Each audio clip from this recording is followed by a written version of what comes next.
Hey, insight number 5, last one for the week. We're in chapter 6 of Exodus. Now, this includes a lot of promises to covenant Israel.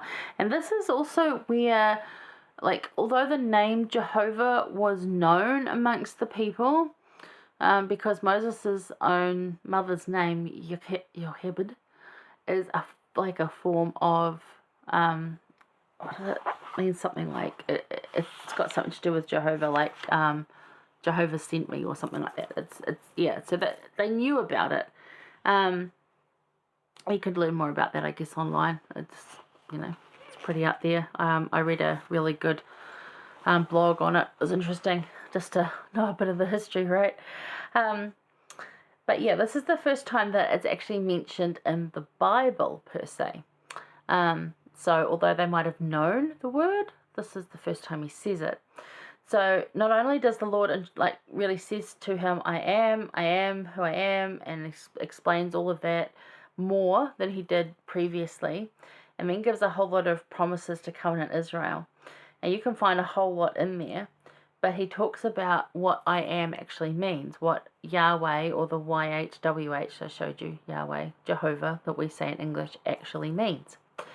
And we'll cover that. So we'll look at that, because that's verses 1 to 8 gives the promises to covenant Israel. But then it just talks about a little more about the family, and gives a little bit more genealogy, and a little bit leading into chapter 7.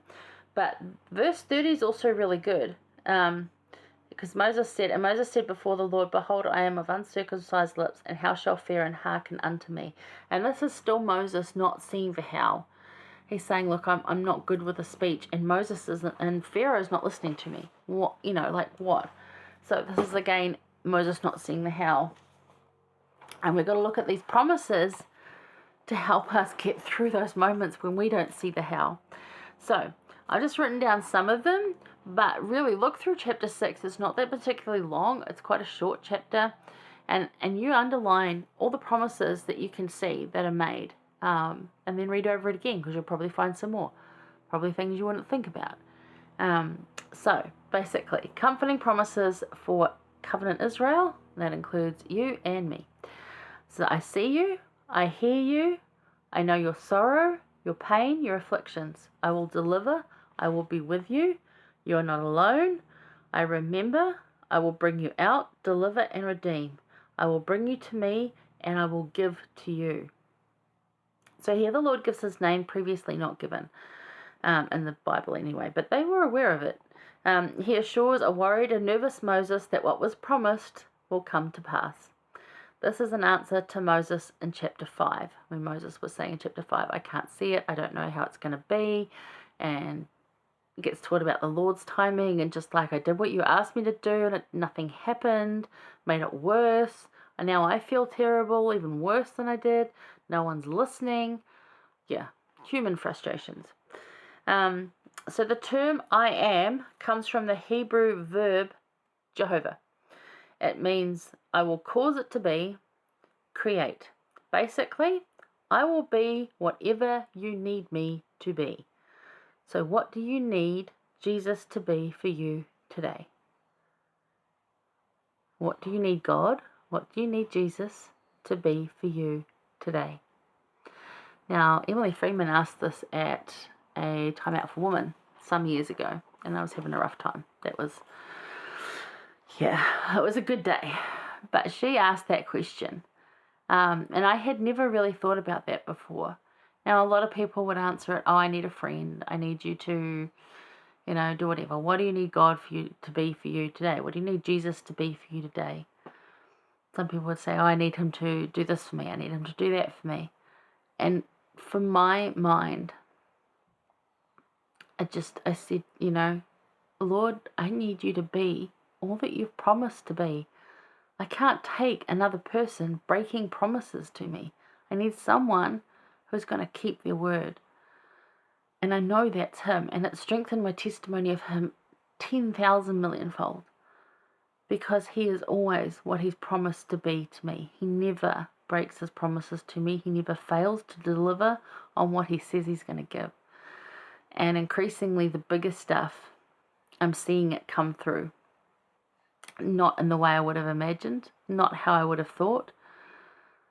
And yet he does. Every time. So that's cool. So what do you need Jesus to be for you today? Because that's what that means. It's like, I am. I am what I was yesterday, I am what I am today, and I am what I am tomorrow. So what do you need me to be? Because I'll be that for you. I will be your friend. I will be your deliverer. I will be your comforter. I will be what? Like, think about it, right? There's a lot of things in there. You want me to hear you? I hear you. You want me to deliver you? Yes, I'll deliver you. You want me to bring you to me and let me comfort you? Yes, of course. Do you want me to give things to you? Sure. Just, that's what it is. That's what it means. It's pretty cool.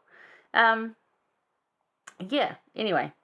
So, Elder Christopherson, he said, God will keep his promises to you as you honor your covenants with him. And I found this to be true in that he completely keeps his promises when we keep our covenants. When we're not keeping our covenants, it's not like we're forgotten and thrown out, although we might feel like that. I can look back at times in my life where I weren't keeping my covenants and yet I was still blessed. It was just that the blessings were, did you say, like restricted or bound? But they were only bound not by the Lord, but by myself. I was binding myself away from them. I was blocking those blessings off. Had I been keeping my covenants, then the blessings would have been more. So yeah, and the promises would have been complete. So God will keep his promises as you honor your covenants with him. And when I say honor your covenants, and like Elder Christopherson means honor your covenants means you give it your best effort. It doesn't mean that you need to be perfect at it. It means you give it your best effort. So these are comforting promises for Israel and you. Pretty cool. And the answer to the whole, I did this, what you wanted me to do, and I made it worse. And the Lord comes in with, actually, it'll be okay. It's just going to take a bit longer. And here's some things that I promise you are going to be true. And we will see that in the coming weeks as we follow Moses and his story through Exodus into the promised land and out of Israel. Lead the Israelites out of Egypt back into the desert. Interesting. Anyway, all right. Some good stuff to come. Thank you for joining me this week. I really hope you guys are safe out there, and I pray for you. I thank you for joining us. Please, any comments or questions, you just go ahead. I'm not perfect at this. I'm doing my best, knowing the Lord's with me, giving me words. All right, you guys. Love you. See you next week. Bye.